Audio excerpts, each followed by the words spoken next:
இந்த காணொளி ஆரம்பிக்கிறதுக்கு முதல்ல உங்களோட ஒரு உண்மை சம்பவத்தை பகிர்ந்து கொள்ளலாம்னு சொல்லி நினைக்கிறேன். ஒரு 15 வயதான சிறுமியை கூட்டிக் கொண்டு அந்த சிறுமியுடைய பெற்றோர் ஒரு மருத்துவரை சந்திக்கிறதுக்காக போகிறாங்க. முகத்தில் அழிக்கவே நீக்கவே முடியாத கருப்பு நிற புள்ளிகள் திடீரென்று சொல்லி ஏற்பட்டிருக்கு. என்ன நடந்ததுன்னு சொல்லி எங்களுக்கே தெரியாதுன்ட்டு அந்த மருத்துவர்கிட்ட அந்த பெற்றோர் போய் சொல்கிறாங்க. அந்த மருத்துவரும் பார்த்ததுக்கு பிறகு என்னன்னு சொல்லி உடனடியாகவே கண்டுபிடிக்க முடியாத நிலைமை உருவாகி இருந்தது.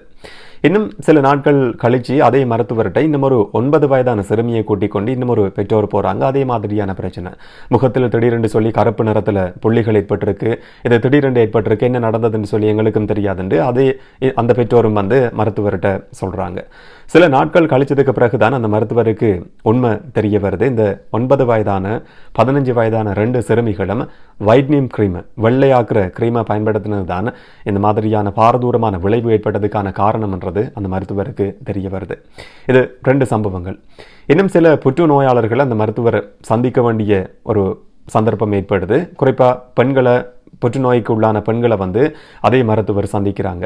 என்ன பிரச்சனைன்னு தேடி பார்க்குற நேரத்தில் வைட்னிங் க்ரீமை, வெள்ளையாக்குற க்ரீமை பயன்படுத்தினது தான் புற்றுநோய் ஏற்பட்டதுக்கான காரணம்ன்றது அந்த மருத்துவருக்கு தெரிய வருது. அந்த மருத்துவர் சில நாட்களுக்கு முதல்ல ஒரு ஊடக சந்திப்பை ஏற்பாடு செஞ்சு இந்த மாதிரியான ஒரு அனுபவம் எனக்கு இருக்குது, இந்த மாதிரி பலரை அண்மை காலமாக நான் தொடர்ச்சியாக சந்தித்து கொண்டிருக்கிறேன் என்ற விஷயத்தை வெளிப்படுத்தி இருக்கிறாங்க. அரச மருத்துவ அதிகாரிகள் சங்கமும் ஒரு முக்கியமான பொது எச்சரிக்கையை இந்த வைட்னிங் க்ரீம், வெள்ளையாக்குற க்ரீம் சம்பந்தமாக வெளியிட்டிருக்கு. குறிப்பாக அண்மையில் நடத்தப்பட்ட ஒரு மருத்துவ ஆய்வில் கண்டுபிடிக்கப்பட்ட அதிர்ச்சியான தகவலையும் இலங்கை மருத்துவ அதிகாரிகள் சங்கம் இப்போ வெளிப்படுத்தி இருக்கு. வைட்னிங் க்ரீம் சம்பந்தமான பிரச்சனை இலங்கையில் நீண்ட காலமாகவே இருந்து வருது. ஆனால் அண்மை காலமாக இது தீவிரமடைஞ்சிருக்கிறதா இந்த புது எச்சரிக்கை விடுத்திருக்கிற மருத்துவர்கள் சொல்லியிருக்கிறாங்க. இதுக்கு பின்னால் இருக்கிற நிறைய கசப்பான உண்மைகள் இருக்குது. அதை பற்றின முழுமையான தகவல்களை தான் இந்த காணொலியில் விளக்கமாக பார்க்க போகிறோம். வணக்கம், நான் கிருஷாந்த் ராஜ். ஒவ்வொருவருடைய உடலை பொறுத்த வரைக்கும் மெலனின் என்று சொல்லப்படுற ஒரு விதமான நிறமி இருக்குது. ஒருவருடைய முடி, சருமன், கண், இந்த மாதிரியான விஷயங்கள் எல்லாம் எவ்வளவு கருமை நிறம் இருக்கும்ன்றதை இந்த மெலனின் என்று சொல்லப்படுற நிறமி தான் வந்து தீர்மானிக்கும். இதை எப்படி உருவாக்கப்படும்னு சொன்னால் மெலனோசைட் என்று சொல்லப்படுற ஒரு விதமான அந்த செல்கள் மூலமாக இந்த மெலனின் என்று சொல்லப்படுற நிறமி தயாரிக்கப்படும். ஒவ்வொருவருடைய உடலுக்கு ஏற்ற மாதிரி இது வித்தியாசப்படும். மெலனோசைட் என்று சொல்லப்படுற செல்கள் ஒவ்வொருவருடைய உடலும், எல்லாருடைய உடல்லையும் வந்து ஒரே எண்ணிக்கையில் தான் இருக்கும் என்று சொல்லி நம்ம வச்சுக்கொண்டாலும் கூட மெலனின் என்று சொல்லப்படுற இந்த நிறமீட அளவு ஒவ்வொருவருக்கு ஒருவர் மாற்றமடையும். அவங்க இருக்கிற நாட்டை பொறுத்து மாற்றம் அடையலாமல், இல்லாட்டி அவங்களுடைய மூதாதையர்கள் பரம்பரையை பொறுத்து மாற்றம் அடையலாமல், இது எல்லாமே அந்த நிறத்தை தீர்மானிக்கிறதுல செல்வாக்கு செலுத்தும். கண், முடி, சருமன் இது எல்லாத்தையுமே தீர்மானிக்கும். ஒருவருடைய உடல்ல அதிகமான மெலனின் தயாரிக்கப்படும் போது, சுரக்கப்படும் போது அந்த நபர் கருப்பான நபராக இருப்பார். இது இயற்கையான ஒரு விஷயம்தான். அப்போ இந்த வைட்னிங் க்ரீம் என்ன செய்யும்னு சொன்னால் அந்த மெலனின் என்று சொல்லப்படுற நிறமீட அளவை குறைக்கும். அதாவது கருப்பு நிறத்தை குறைச்சி ஒருவரை வெள்ளையாக்கும். இது செயற்கையாக உருவாக்கப்படுற ஒரு முறை. இதுக்கு அங்கீகரிக்கப்பட்ட சில நடைமுறைகள் இருக்குது, அங்கீகரிக்கப்பட்ட நிறுவனங்கள் இருக்குது, சில சர்வதேச நியமனங்கள் பின்பற்றப்பட்டு இந்த கிரீம்கள் தயாரிக்கப்படும். அதில் பெரும்பாலும் பிரச்சனைகள் உருவாக்குறதுக்கான வாய்ப்பு கிடையாது. ஆனால் அதிகமான பதார்த்தங்கள் சேர்க்கப்பட்டு ஒரு கிழமைக்குள்ள வெள்ளையாகலாம் என்ற அடிப்படையில் இந்த மெலனின் அளவை சடுதியாக குறைக்கிற அடிப்படையிலையும் சில கிரீம்கள் தயாரிக்கப்பட்டு வருது.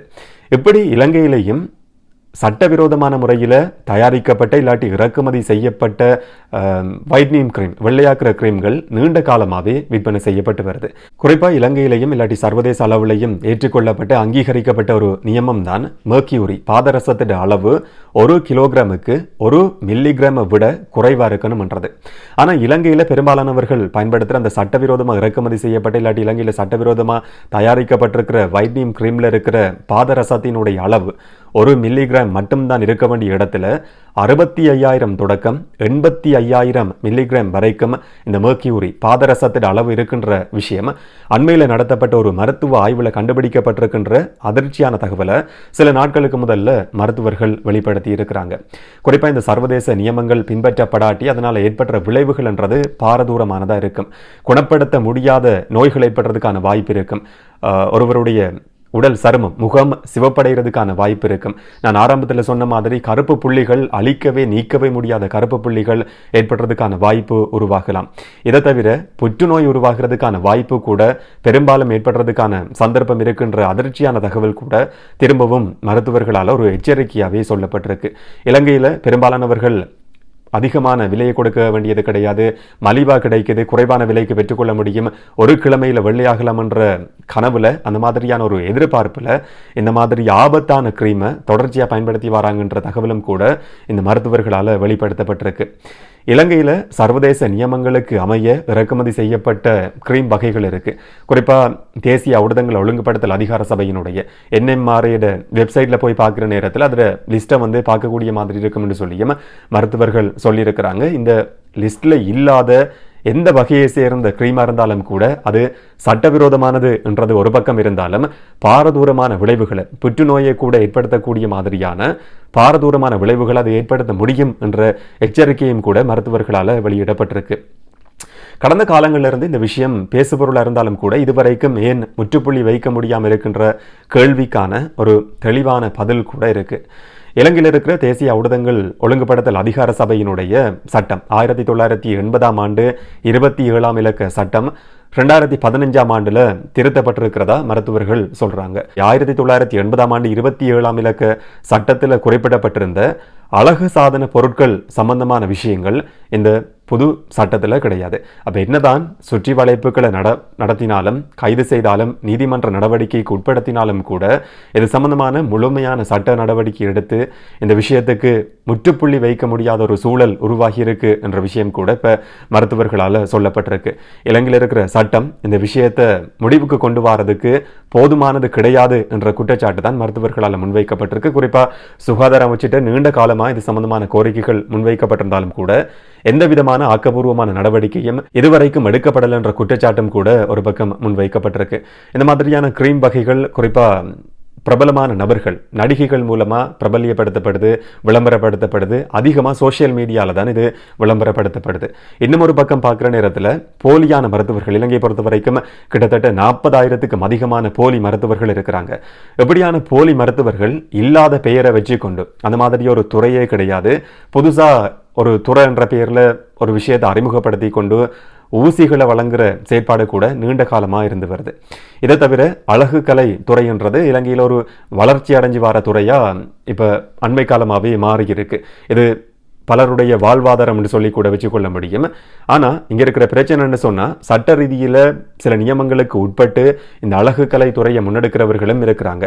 இந்த மாதிரி சட்டவிரோதமான முறையில் கொண்டு வரப்பட்ட கிரீமை கொடுத்து ஒரு கிழமைக்குள்ளே நீங்கள் வெள்ளையாக முடியும் என்று சொல்லி தங்கள்கிட்ட வார வாடிக்கையாளர்களை ஏமாற்றி அவங்களுடைய வாழ்க்கையை இல்லாமல் செய்கிற போலியான அழகு கலை நிபுணர்கள் கூட இலங்கையில் செயற்பட்டு வராங்க. இதை கட்டுப்படுத்துறதுக்கும் உரிய சட்டங்கள் இலங்கையில் கிடையாது.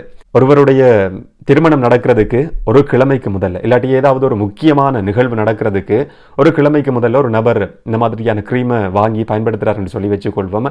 ஆனால் எதிர்பாராத விதமாக இந்த மாதிரி கருப்பு நிற புள்ளிகள் முகத்தில் ஏற்படுமா இருந்தால் அவருடைய எதிர்காலமே கேள்விக்குறியாகும். அதுக்கு பிறகு அவருடைய வாழ்க்கை எப்படி முடியும்ன்றது யாருக்குமே தெரியாது. அந்த மருத்துவர் ஆரம்பத்தில் சொன்ன ஒரு சில சம்பவங்கள் ஒரு சின்ன உதாரணம் மட்டும்தான். இந்த மாதிரி ஆயிரக்கணக்கானவர்கள் இலங்கையில் இருக்க முடியும். பாதிக்கப்பட்டவர்கள் இதுதான் காரணம் என்று சொல்லி வெளிப்படுத்துறதுக்கு கூட தயங்குற நிலைமை சில நேரங்களில் இருக்கலாம். இதை தவிர இலங்கையினுடைய வர்த்தக சட்டத்தின்படி இலங்கையில் ஒரு பொருள் விற்பனை செய்யப்படுது, இறக்குமதி செய்யப்படுதுன்னு சொன்னால் அந்த பொருள் எப்படியானது, அதில் எக்ஸ்பைரி டேட்டை பார்க்கறதுக்காக அதில் இருக்கிற முழுமையான தகவல்கள் ஆங்கிலத்திலையும் உள்நாட்டு மொழியிலையும், சிங்களத்திலையா இருக்கலாம் இல்லாட்டி தமிழ்லையா இருக்கலாம், குறிப்பிடப்பட்டிருக்க வேண்டியது கட்டாயமானது. இப்படி 2 மொழிகளில் இல்லாத எந்த ஒரு பொருளையும் இலங்கைக்கு இறக்குமதி செய்ய முடியாது, இலங்கையில் விற்பனை செய்ய முடியாதுன்றதும் இலங்கையில் இருக்கிற மிக முக்கியமான ஒரு வர்த்தக சட்டம். ஆனால் இலங்கைக்கு இறக்குமதி செய்யப்படுற இந்த மாதிரியான கிரீம் வகைகள் குறிப்பாக இந்தியா, பாகிஸ்தான், சைனா மாதிரியான நாடுகளில் இருந்து தான் இறக்குமதி செய்யப்படுறதா மருத்துவர்கள் சொல்லியிருக்கிறாங்க. இது சட்டத்துக்கும் புறம்பான ஒரு விஷயம், இயற்கைக்கும் புறம்பான ஒரு விஷயம். அதே நேரத்தில் உங்களுடைய எதிர்காலமே சில நேரங்களில் கேள்விக்குறியாகிறதுக்கான வாய்ப்பை கூட இது ஏற்படுத்த முடியும். இயற்கையாக இருக்கிற அழகும் கூட இல்லாமல் போகிறதுக்கான ஒரு ஆபத்து இருக்கின்ற எச்சரிக்கையை தானே மருத்துவர்கள் திரும்பவும் வெளியிட்டிருக்கிறாங்க. இந்த காணொளியை பார்க்குற யாராவது சில நேரங்களில் பயன்படுத்தி இருக்க முடியும், உங்களுக்கு தெரிஞ்சவர்கள் இந்த மாதிரியான க்ரீமை பயன்படுத்தி இருக்க முடியும். அந்த மாதிரியானவர்களுக்கு இந்த காணொளியை பகிர்ந்து கொள்வதன் மூலமாக அவங்களுக்கு ஏதோ ஒரு வகையில் இது உதவி செய்ய முடியும் என்று சொல்லி நான் நம்புகிறேன். இதை பற்றி நீங்கள் என்ன நினைக்கிறீங்கன்றதை கமெண்டில் பதிவு செய்யுங்க. இன்னும் ஒரு காணொளியில் இன்னும் ஒரு தகவலோடு சந்திக்கலாம். வணக்கம்.